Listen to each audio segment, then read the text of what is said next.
Hi everybody, it's February 25th, 2015, and this is the second installment of my restoration project of my Ford Model 2N tractor. The tractor that I'm restoring is a 1946 model, and the very first video that I did on this was 1 year ago today.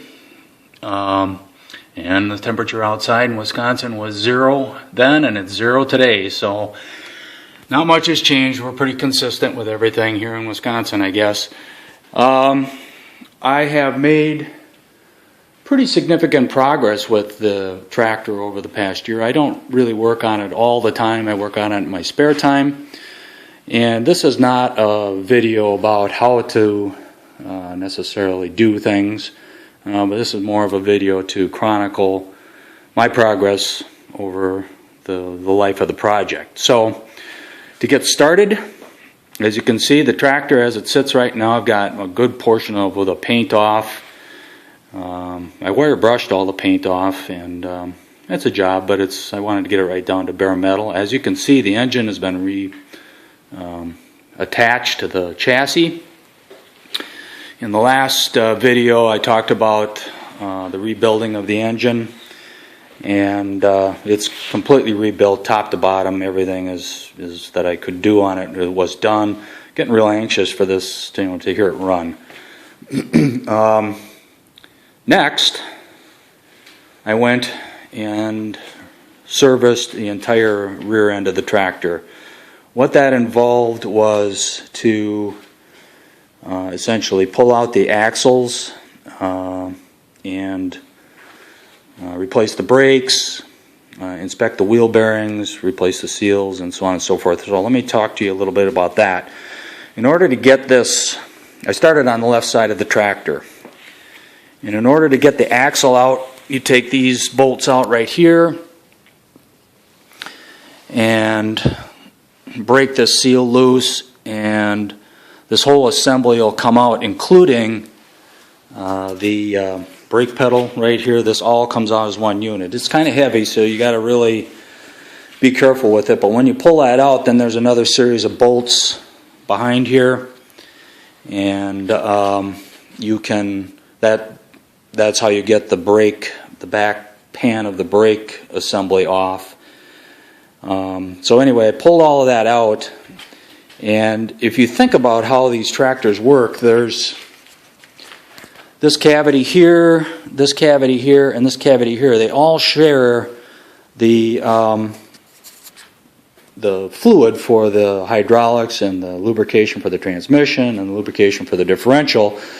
The fluid also flows all the way through this axle housing, or the axle trumpet as some people call it. And that lubricates the bearing, the outer wheel bearing, which sits right in here.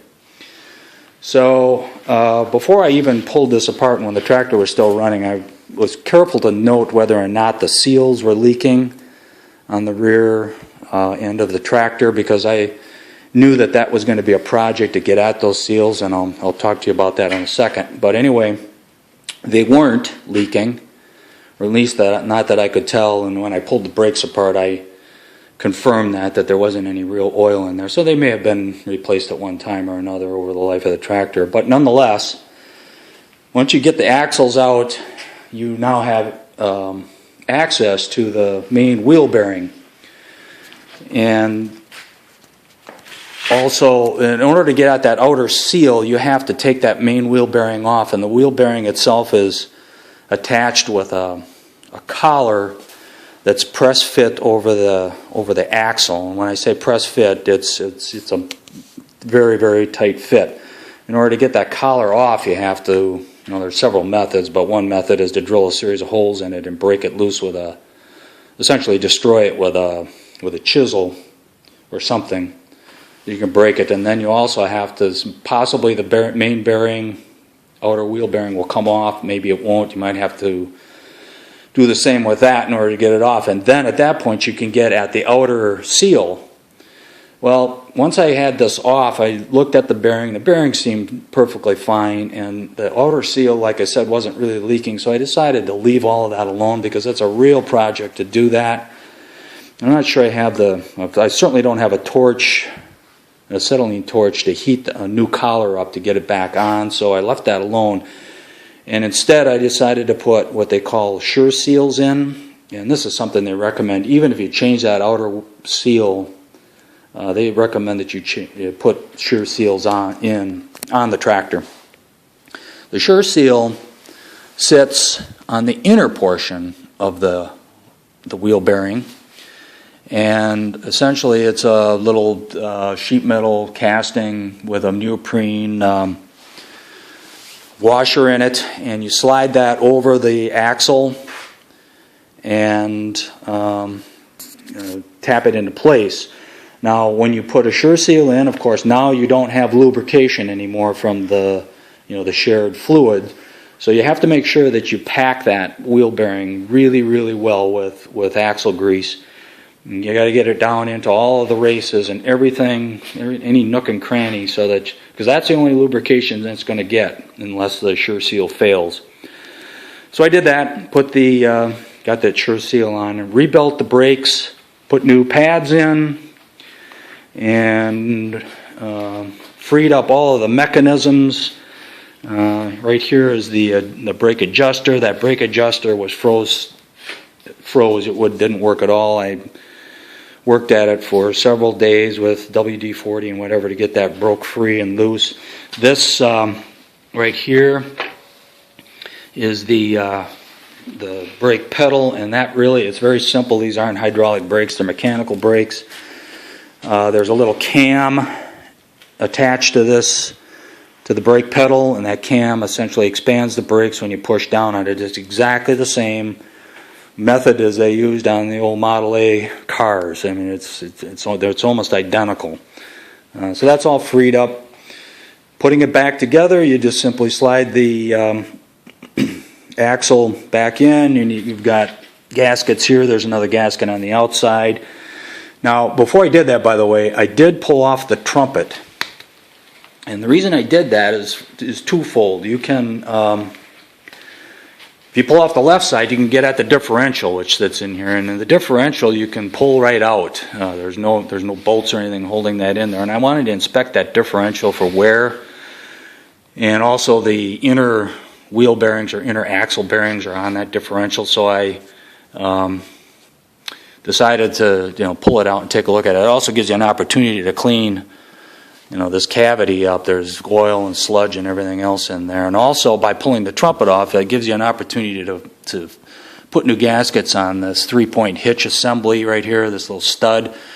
This is a common leak point in these tractors. They always leak. All of them leak at some point in their lifetime. And the easiest way to get at this and fix it properly is to take off the trumpets. There's a castellated nut with a cotter pin on the back side and the inner side of that. It's really hard to get at if you don't take it off. So did all that, cleaned all that up, and put new gaskets on, a little bit of gasket sealer on there, because I just didn't want to have to worry about that leaking again. So reassembled this side, and then did the exact same thing on the opposite side. The only difference on this side and the right side is that when you're reassembling it, you have to be sure that you've maintained the proper axle thrust clearances. If you think about it, the round axles slide through the differential and they have the potential to butt up against each other. That's not what you want them to do. You need a little bit of space in there. If they rub, that's a wear point, and also the differential doesn't really work the way it's supposed to work. So what you do is you use what they call gasket shims. I put one set of gaskets in, tightened everything up, and sure enough, when I turned this wheel here, the opposite side turned in the same direction. That's a sure sign that they're rubbing. So I pulled it back apart, put another set of shims in, reassembled it, and it was still rubbing just a little bit, so I ended up pulling it back apart and putting one more set in, and that was enough so that it was clearing properly. That's the way I was told to do it, and that's the way I did it. There's also, when you take these trumpets off, there's on the brake lever here, a brake pedal, it slides into a bushing in there, and that's a good opportunity to replace those bushings, which I did, because they were worn. Then, next, I went to the hydraulics. The hydraulics were a project in and of itself. As most end tractors, at some point in their lifetime, the hydraulics begin to leak down. In other words, when you get pressure on the arms with an implement or whatever, and it won't hold pressure, and it essentially starts to go in the down position. A lot of reasons for that. This tractor did the same thing. Most commonly, the reason is because there's a hydraulic piston right under this housing here, and that piston wears out, or the rings wear out in it, and it just blows by and leaks by. There's another reason too, and that could be because the high pressure relief valve in the pump is sticking or is bad, and so those are all reasons to get in there and try and fix that, which I did. You can get the hydraulic ram off quite easily. You just take off this series of bolts here. You have to take these inspection covers off right here. There's one on the opposite side, and the drain plug, of course, is out. And the reason you got to do that is there's a draft control rod connected to this is the lift arm here. In fact, you can hear the draft control working inside. That connects to the draft control valve. This is the valve right here. This is the old one. And you can see there's a couple little knobs on there, and that sits inside the draft control yoke, and you spread that yoke apart, and that disconnects that valve. And once that's disconnected, there's nothing else holding this unit from this coming off. You got to work a putty knife or something in there and carefully pull this off so that you don't break the casting. Mine had never been taken off, so it took me a while to get that apart. Replacing the piston in the pump or in the ram is very easy. You just take 4 bolts off, and here's the old piston right here, hydraulic piston. This is the old 3-ring version. I decided to replace this one with a newer, more modern style, more improved version, which is a 1-ring version. It has 1 steel ring and a neoprene washer behind it, and a leather washer in front of it, and it's supposed to work better than these. I don't know. We'll try it and we'll see. And I wasn't going to do anything with the pump other than just replace the pressure relief valve, which I did, and that was pretty much basically I was going to do and see if it worked. Well, as it turned out, if you recall in my first video, I was going to put a what they call a live hydraulics kit on this. So what it does is there's a pump that sits in this bracket, has a hose that runs down to the test port down here, and that's the high pressure side, and then there's a sump area that underneath that collects on the return side. Well, and I bought that kit, and I was going to start to put the fittings on and make sure everything worked fine. And as I was getting the old fittings off, lo and behold, I broke the test port casting. And here it is right here. This is the old one. I snapped that off, and that was not a good thing. And this is the entire unit right here of the old unit. And this old unit I had to take off, and I found a new one and had to replace it. And well, at that point the hydraulic pump sits right in here, and I had the pump and everything out. At that point I decided to just rebuild the pump too. They rebuild pretty easily, so that wasn't a real big thing. I wasn't gonna do that, but obviously since I had it this far, I decided to just do it. So that's back on, and Let's hope it works. If it doesn't, I'll have to tear it back apart. Last but not least, at this point I rebuilt the front axle of the tractor. There's a bushing in here, there's a bushing down below, there's a thrust bearing underneath here, an oil or a grease protector underneath the drag link arm here. I pulled all that apart. I replaced these bushings. I made a tool to knock them out. It wasn't real difficult getting them out. And put new ones back in. Pulled the front wheel bearings apart and inspected them, re-greased them, put it back together. Didn't replace those. This there's a bushing on the axle. That bushing I replaced. I had to take that bushing out and replace it. It was completely wore out. So this is all set to go. Actually, there's a little gear here, this tooth gear, which is basically a timing gear for a timing belt. That actually goes to this new pump that sits on here. So that's the mechanical part of it. It's basically done. I started working on the sheet metal. The fenders are pretty bad on this tractor. I started welding up some of the spots here and trying to fix them. I don't know if I'm going to salvage these fenders or not. I really like the looks of the Ford fenders with the Ford script on them, even though they only put them on the 8 ends.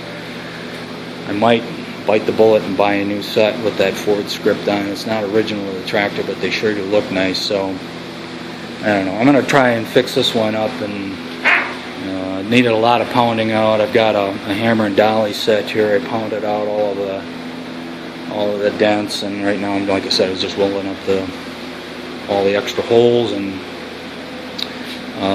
that should be ready to go. Put some Bondo on it and see what it looks like. We'll see. I kind of think I might spring for the different style fenders. We'll see. Here's the drag links here. I put new ends on. I guess you call them tri-rod ends. They're actually just the drag link. They're for the steering. They connect. And you can see that steering arm right there. These are all new. There's various and sundry parts here I have left to clean up. But once I get the sheet metal done, hood, the fenders, and all of that, this will be ready for priming and painting, which I hope to do in the spring when I can get the shop opened up and get some room in here and get some air flowing. And I'm hoping maybe by the end of the summer I'll have it running, and we'll see. So with that, hopefully it won't be another year before we do another video, but with that, that's all for now.